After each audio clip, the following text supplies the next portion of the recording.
C'est le deuxième dimanche de l'Avent et ce deuxième dimanche est très spécial.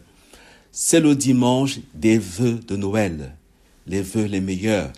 Il est question ce dimanche de formuler, il nous est demandé à chacun de formuler les vœux de Noël, les vœux les meilleurs, chacun pour tous, les uns pour les autres, pour accomplir cette intuition du Père Zendel. Je vous la lis.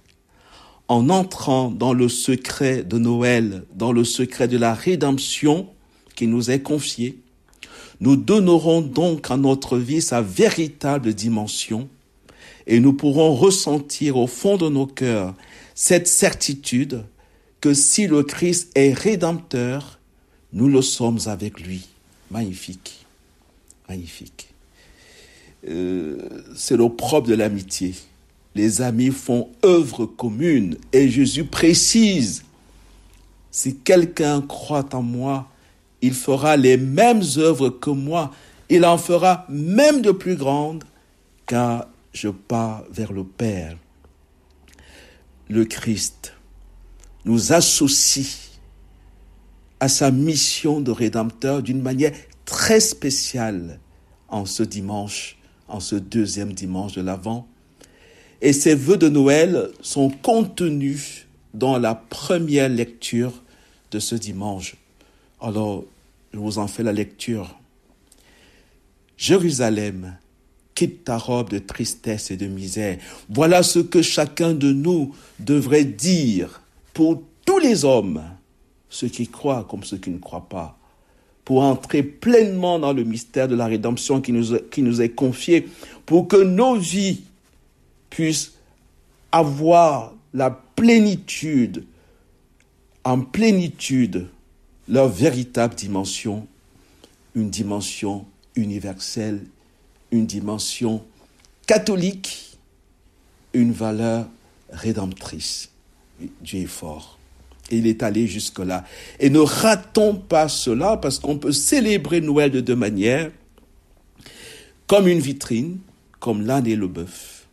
Mais nous pouvons être du côté de Jésus, du côté de Joseph, du côté de Marie, pour prendre notre part à cette œuvre infinie, indicible, ineffable de Dieu qui prend le parti de l'homme, de Dieu qui se fait homme afin que l'homme soit fait Dieu.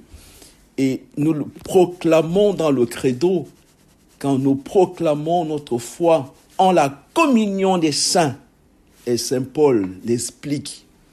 Si un membre est à l'honneur, tous les membres sont à l'honneur. Si un membre souffre, tous les membres souffrent. Formulons donc à ce deuxième dimanche les vœux de Noël, chacun pour tous les autres, les uns pour les autres. Alors, les voici ces vœux.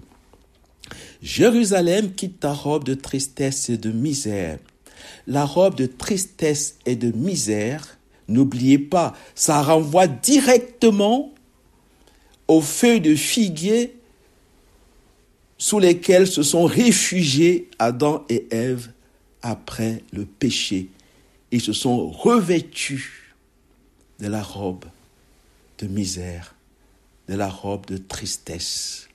Alors, Jérusalem, chacun de nous s'appelle Jérusalem en ce dimanche, quitte ta robe de tristesse et de misère et revêt la parure de la gloire de Dieu pour toujours. Enveloppe-toi dans le manteau de la justice de Dieu. Mets sur ta tête le diadème de la gloire de l'Éternel. Dieu va déployer ta splendeur partout sous le ciel.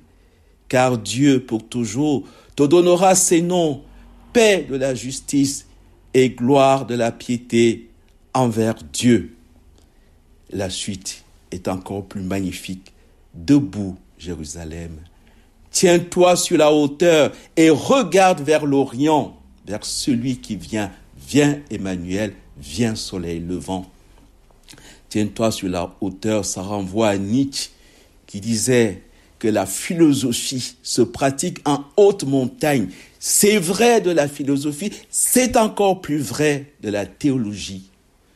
c'est encore plus vrai de la célébration du mystère de l'Avent qui nous conduit au sommet de la théologie. N'oubliez pas, on le verra à Noël, le mystère de Noël, c'est le sommet de la théologie. Vois tes enfants rassemblés du couchant au levant par la parole du Dieu saint. Ils se réjouissent parce que Dieu se souvient. C'est beau quand Dieu se souvient.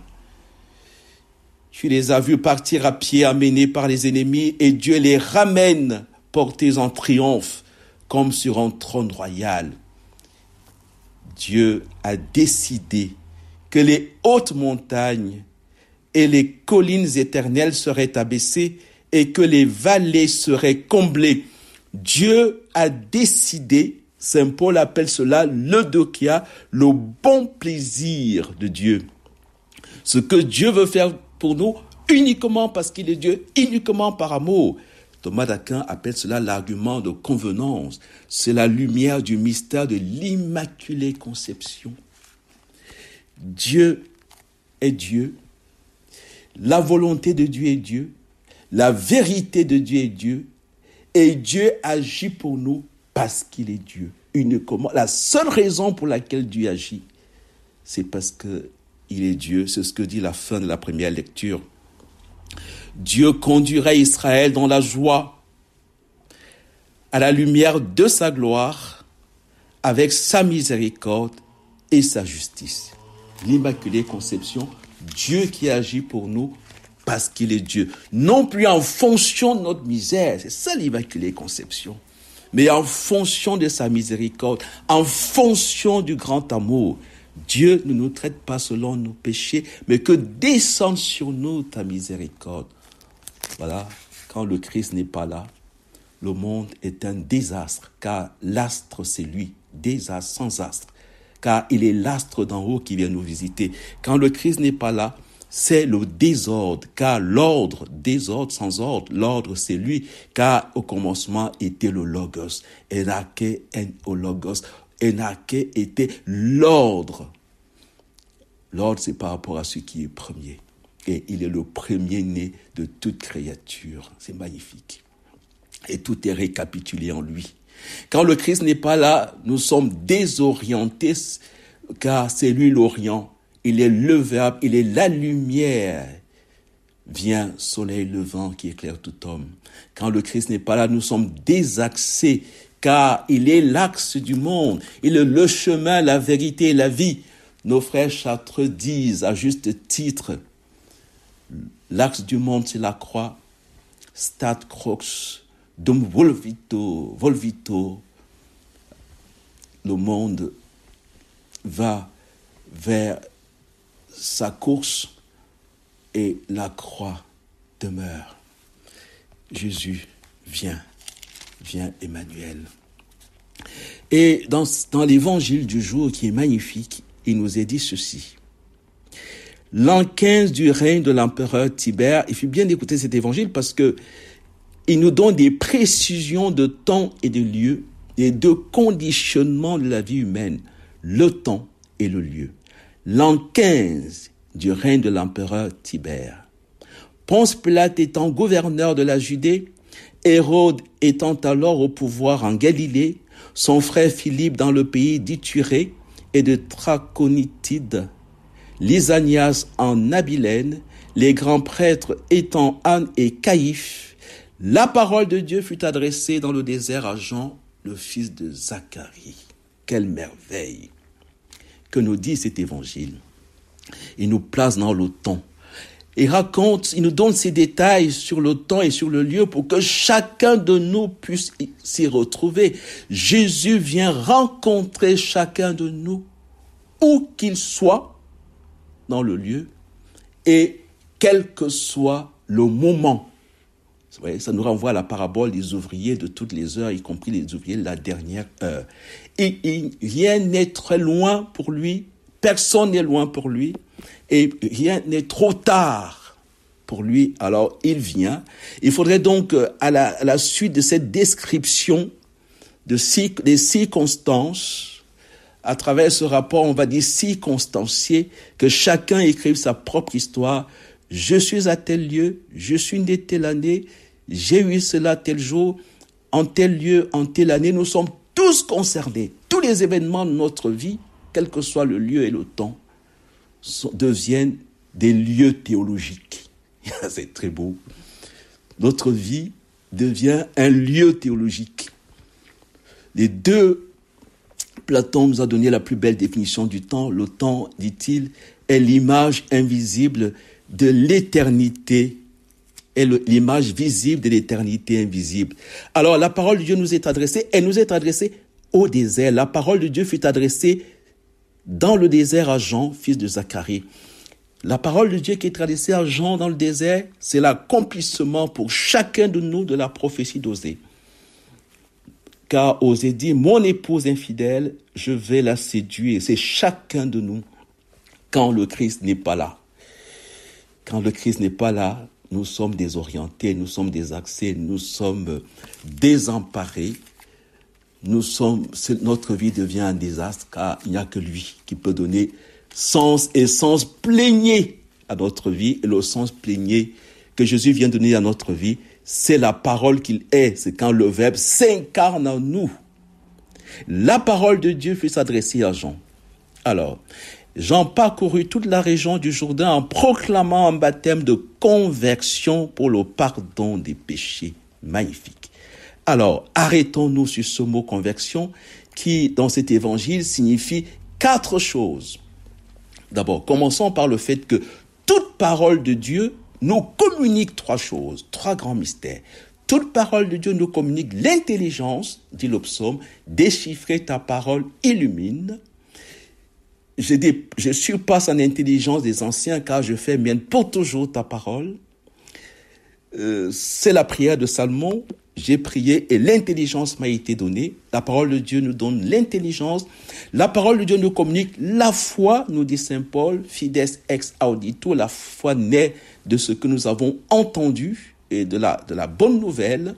Saint Paul peut donc dire, malheur à moi si je n'annonce la bonne nouvelle, l'évangile, car la foi naît de ce qu'on a entendu.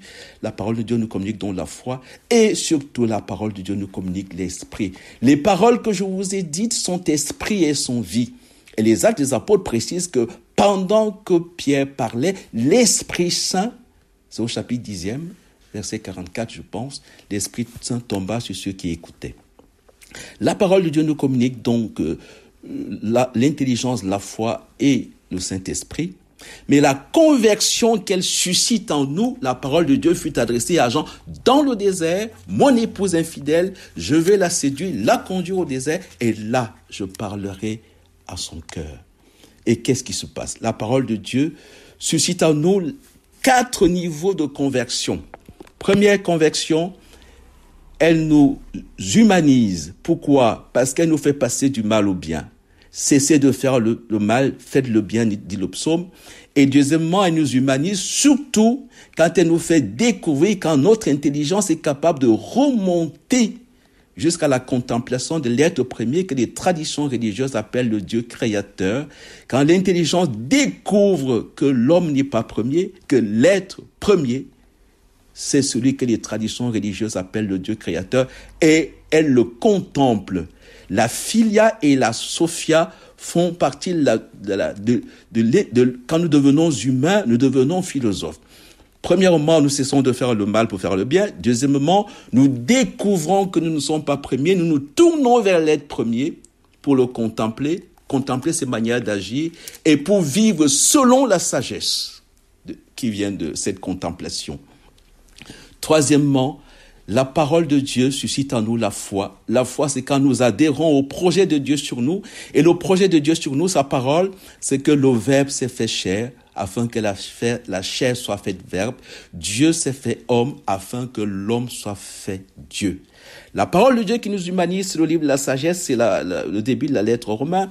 La parole de Dieu qui nous humanise, qui nous divinise, c'est d'abord le fait que nous recevons le Christ qui nous fait participer à la vie divine.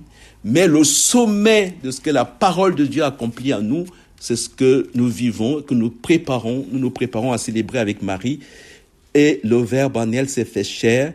c'est quand nous entrons à la suite de Marie, Marie nous entraîne dans le sacerdoce royal des fidèles, dans la maternité divine de Marie, et c'est ce que l'Esprit Saint accomplit en nous quand il nous rend capables d'engendrer le divin. C'est ce que le prêtre fait à l'autel, c'est ce que Marie va faire. Et que fait cette parole? Elle fait que tout ravin sera comblé, toute montagne et toute colline seront abaissées. Tout simplement, Dieu s'est fait homme afin que l'homme soit fait Dieu. Demandons à Marie qui a vécu la parole de Dieu dans toute sa richesse. Elle nous humanise, elle nous divinise, elle nous donne l'intelligence, elle nous donne la foi, elle nous donne l'esprit, elle nous permet de participer, d'accueillir la parole de Dieu dans toute sa richesse, la parole de Dieu qui est Dieu lui-même. Et le Verbe s'est fait chair et il a demeuré parmi nous.